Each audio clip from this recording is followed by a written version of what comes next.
let's be honest. Realtors do so many things that could be automated so that they could focus on closing more deals. But getting someone to call your leads only automates a part of the business. So let's dive into the video so I can run you over the top 3 ways to buy back your time and focus on closing deals to become a business owner. Now, first thing, there'll be a link down to the description if you just want me or my team to come in and do this for you. If not, enjoy the free content and let's dive in so you can just start implementing this stuff yourself. Our big mission here at Amass Estate is helping agents implement their own systems. So number 1 is going to be an ISA. So I covered this in the intro of the video. This is going to be the biggest lever you can pull. From all of the partners that we have partnered with, this has been the biggest thing that we get thanks about, like, oh my gosh, like this is amazing, and also that we've seen other agents implement that just completely turns around their business and honestly just makes them enjoy their work a lot more. Now, this is going to be hiring a rockstar ISA. Now, we'll put a card or something up in the top left of a video that we actually made on this specifically, so go check that out if you haven't already. But hiring an ISA is going to eliminate all of the cold calling that you have to do. Now, as the business owner, you're still going to want to make calls to your sphere of influence, repeat clients, like word of mouth, people that are close to closing, and you need to nurture those relationships. But any cold calls, anyone that opts in from a mailer, anyone that you door knocked and they were interested, but like they really haven't actually got towards the conversion part of the funnel yet. Anyone from social media, that is a big one. You should have a VA going in and calling, texting or cold DMing, then calling anyone that likes a photo, DMs, messages, all this stuff is leads, right? Which as the business owner, you do not have the time of day, and also it's also not worth your time to actually go in and call all of these people, because typically you're going to be looking at very low pickup rates. You're going to be looking at very low actual genuine conversation rates from people that aren't at work, or they're just hey, call me back, it's a smoke screen. Those conversations are not worth your time. So the first thing that we do when we get a partnering agent on board is we actually get them in a designated ISA. This is someone that's going to call every single lead on their behalf, pre-qualify them. So they're going to say, hey, I saw you opted in from wherever. So if it was a mailer, hey, I saw you opted in from the mailer that we sent to your house. Just wanted to give you a call and see if you're still interested in that home evaluation or that CMA or that cash offer, whatever it is. Just wanted to see if you were still interested in that. Does that ring a bell? Yes? Okay, great. So I have your address here as XYZ. Just double checking that is that accurate? Awesome. Boom, boom, go through the process. How much do you think your house is worth? Have you done any recent renovations? Whatever, all the whole 9 yards. What are you looking to, what's the value last time you checked? Are you working with an agent already? All these questions should be asked. Now, only once they are qualified. It's a good lead based on your qualification criteria as an agent, because it's going to be different for everybody. They then go for a conversion. So this could be setting you up a listing appointment. This could be a virtual consultation. This could be a callback. It just depends on your specific type of funnel that you want to run. Personally, we love the live transfer model. The live transfer model allows you to go in, make a human connection, book the consultation yourself, which increases show up rate, and you're going to do a lot better at being able to book that than the ISA, but it still eliminates all your need, basically. It's you can make it a 60-second call instead of having to have that whole 10-second call doing all the calling yourself, right? So what we would recommend is have your virtual assistant say, great, well, looking in your market specifically for what you're looking to do in the market that you're looking to sell in, it actually looks like Mason is the expert. You mind if I check and see if he's in office real quick? He's going to be the one that will put that professional CMA home evaluation together. And honestly, you guys might even be able to set up a time for him to come out there if he wants to give you something more accurate, whatever it is. Yes, boom, live transfer that to you. So they're going to call you with the lead on the other line. Hey, Mason, I have a lead. Can you take the introduction? Yes, boom, you're connected with the lead. Hey, lead name, it's Mason. Super excited to see that you're looking to sell your property and reinvest in the market. Lived here for a while, so super excited to be chatting with you today.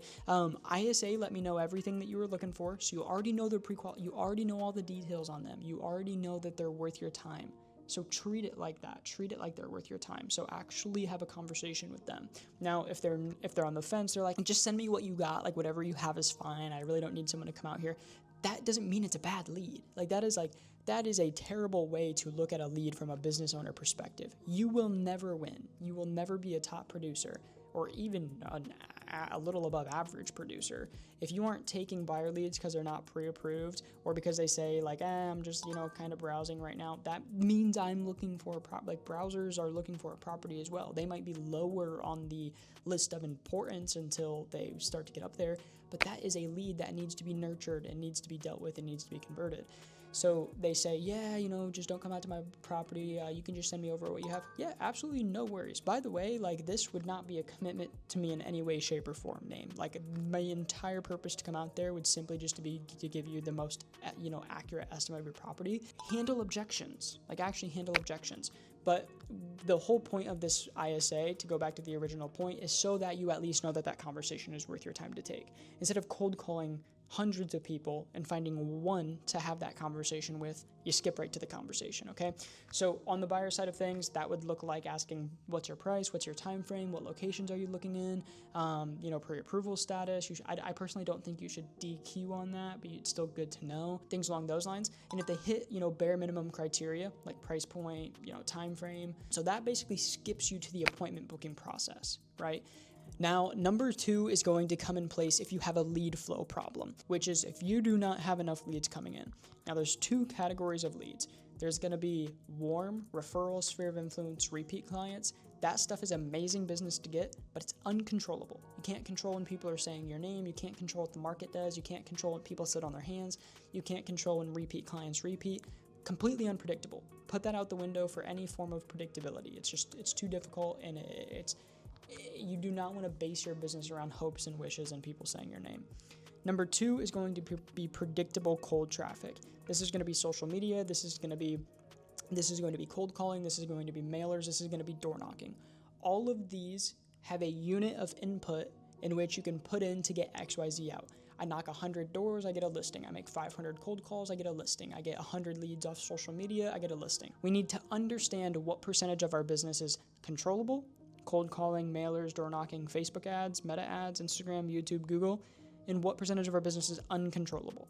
Most agents fall in 75% plus of their business is completely uncontrollable. That is a terrible boat to be in, okay? So if you're in that boat, what you want to do is you need a predictable lead generation method. Now, what we highly recommend is meta ads. It's insanely predictable, it's consistent, you can control it, you can get the exact type of leads that you want in the funnel. It's amazing. Personally, from all the social media, from all the lead generation methods that we have tried, meta ads has by far outperformed everything else. And we've done mailer campaigns for partners. We've hired door knockers. We've literally hired door knockers for partners before.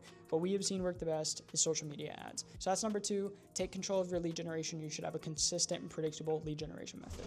Number 3 is going to be to have a dialed backend system in place with data tracking. This is going to be a CRM and data tracking pretty much, okay? So when you're in real estate, let's say it takes 100 people to get a deal. We can't keep track of that. I mean, you can, but it's not efficient to keep track of in Google Sheets unless you have the entire process automated. The day of manually inputting data into Google Sheets is over. You should be automating that entire process with your CRM, okay? So CRM, let's say we start let's put this into play for exactly how we do it for our partners.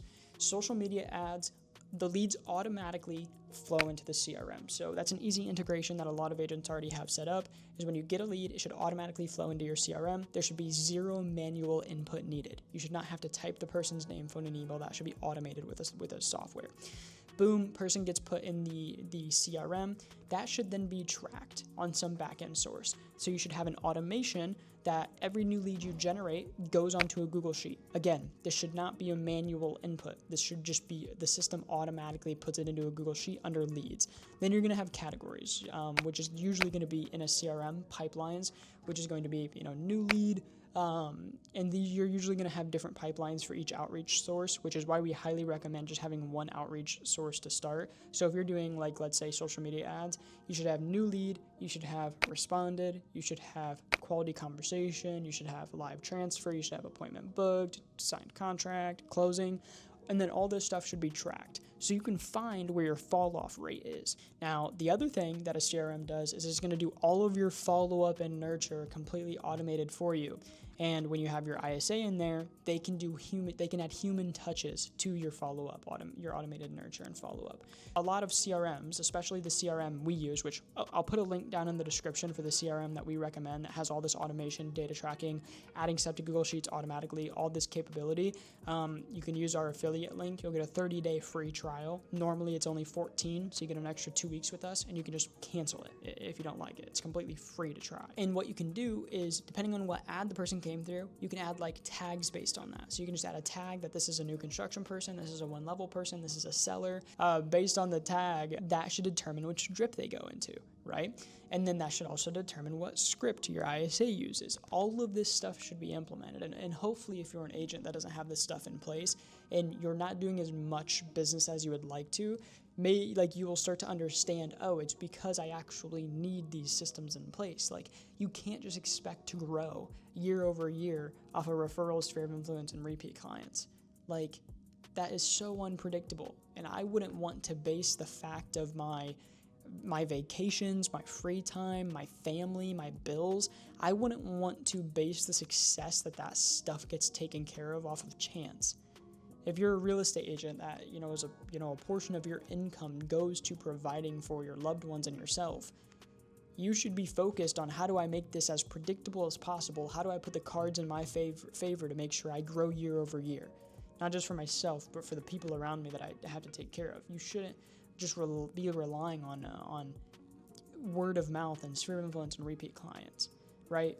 And I understand that's such a touchy subject because it's free. It's zero risk. But zero risk isn't gonna make you more money. And never has that ever been a part of business, where zero risk makes you more money. It's the people that take risk. They go out there, they implement the new systems, they try the new outreach method, they try hiring the ISA. Doesn't work. Guess what? Your first ISA is probably not gonna work because you don't know how to be a leader. You don't have the SOPs to train them. You don't know it yet.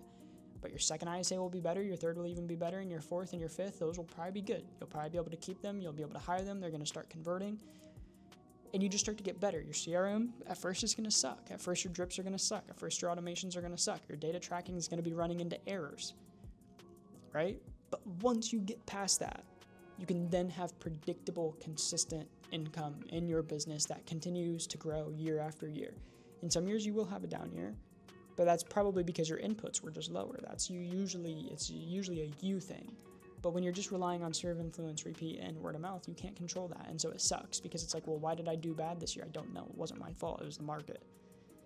Yeah, it was the market, because those people that are in your sphere, repeat, and word of mouth, they're going to be doing stuff based on the market. But people that are coming in through mailers, door knocking, cold calling, they're responding for a reason. Because regardless of the market, they want to buy or they want to sell. That's why they're responding. During a down market, they're responding because they want to do something in that market. So you're getting people that are more inclined to actually do stuff. And again, it's a controllable variable. So a bit of a tangent. This is a long video because it's something that I'm super passionate about, is helping agents implement their own systems. Helping agents implement their own systems so ultimately they can grow their business. Because 70% of you guys fail out in the first year. Like, that's a terrible statistic, and we don't want that for you, okay? So that's why we're super passionate about our work here at amassestate.io, helping agents implement their own systems. I highly recommend going out, trying this stuff yourself, trying it on your own terms, building all this stuff out yourself. If you're having a hard time or you just want the process to be fast-tracked, there'll be a link down in the description to basically book a call with me or someone from my team. If you go to our website, you can just get onboarded for completely free right there and then. You don't even have to hop on a call with our team. And that'll be there if you want our help. If not, no worries. Keep consuming the free content, keep consuming the free videos and the free value, and I will see you guys in the next video next week. Thanks.